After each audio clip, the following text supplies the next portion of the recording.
And while there's so much back and forth between the two heavyweights, Donald Trump and Hillary Clinton, like Kristen just said, it's not time to forget about Bernie Sanders. The senator from Vermont has his rally cap on and his eyes set on the possibility of a contested convention.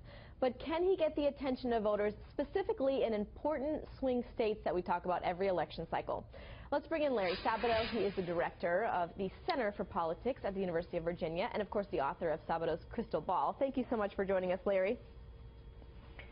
Thank you. Let me get your reaction first and foremost. What is the advantage of Sanders staying in the race? He said there that he wants to see a contested convention. Is that even possible? Well, you can have a contested convention in several ways. Now, the nomination obviously is not going to go to Bernie Sanders. That's clear to everybody. But you can have a contested convention about the platform. You could have a contested convention about the vice presidential choice. You know, the delegates have to vote on the vice presidential choice. And there could be a Bernie Sanders nominee, that is either Sanders himself or somebody that he favors if the Sanders people don't like Hillary Clinton's eventual choice. Is that also, something that the Hillary camp sense, is concerned about, though? Pardon me? Is that something that the Hillary camp is concerned about at this point? She seems to really be focused on Donald Trump.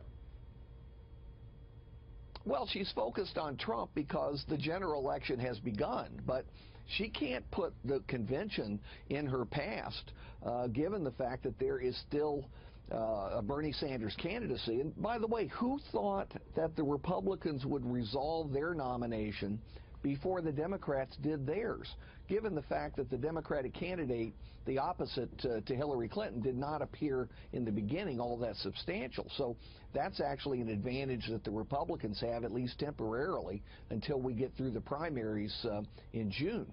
So, you know, as far as Bernie Sanders is concerned, Clinton has to keep one eye on him, even as she is going into the general election and essentially pretending that she's already the nominee opposing Donald Trump. Right, and there's some debate whether or not that's making her a stronger or a weaker candidate. But I want to shift because you brought up general election terms. There's a number of states that we seem to talk about every election cycle, specifically Ohio, Pennsylvania, and Florida. And if you look at the numbers, it seems as if the two heavyweights, the presumptive nominee Donald Trump and Hillary Clinton, looks as if they're pretty close in Florida and Pennsylvania with this particular poll, the Quinnipiac poll. And then in Ohio, it looks like Trump is leading a little bit. Do these numbers matter? Why or why not? Okay, number one, it's May. And just to warn everybody ahead of time, there will be 1,643,943 polls before November. I did a count.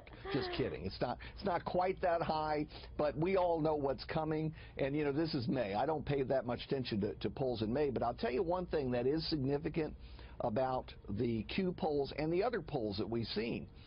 The base, the rank and file, is uniting a lot faster than the leadership is, really in both parties. But I think the Republican Party is a surprise because so much of the headline story is about how, you know, Paul Ryan isn't that excited about Donald Trump, or the two Presidents Bush aren't endorsing him. But the rank and file in this very polarized age, where people really identify with their parties, even if they don't admit it to themselves and their families, they are lining up behind their nominees.